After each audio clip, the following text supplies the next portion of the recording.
జోష్ బాగా వాళ్ళ తమ్ముళ్ళు మీకు. నాకు ఆశ్చర్యం వేస్తుంది.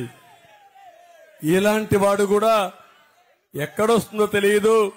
లారీలు కొందరి బట్టలు వస్తాయి, లారీలు కొద్ది బియ్యం వస్తుంది, లారీలు కొద్ది డబ్బులు వస్తుంది. ఇది నాకు తెలియని విద్య, ఇది ఇప్పుడు ఊహించని విద్య. అవునా కాదా అని అడుగుతున్నా. 22 ఏళ్లు మా ఇంట్లో ముఖ్యమంత్రి పదవి నేను గాని మా నాయకుడు ఎన్టీఆర్ గాని, అవునా కాదా?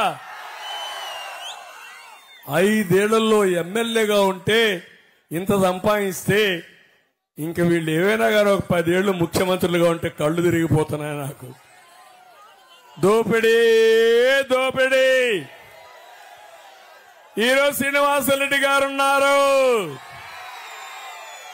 మాగంట ఒక బ్రాండ్, అవునా కాదా?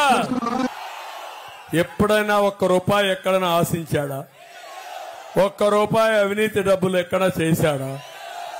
ఎక్కడైనా సరే ఇంత ఉంటే కూడా చాలా వినయంగా అందరికి అందుబాటులో ఉండే వ్యక్తి మాగుంట శ్రీనివాసరెడ్డి. ఈయనకు ఆయన కంపారిజన్ ఏమైనా ఉందా, పోలుకుందా అని మిమ్మల్ని అడుగుతున్నా. ఇలాంటి వ్యక్తి జగ్గుబాయికి అవసరంలా.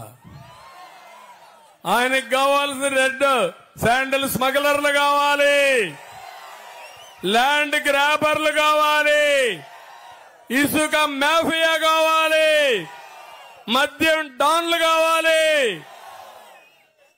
మంచిని గౌరవించరా మీరు? అందుకే మాగంట ఒక బ్రాండ్, గెలిపించుకోవడం మీ బాధ్యత అని మీ అందరికీ విజ్ఞప్తి చేస్తున్నా.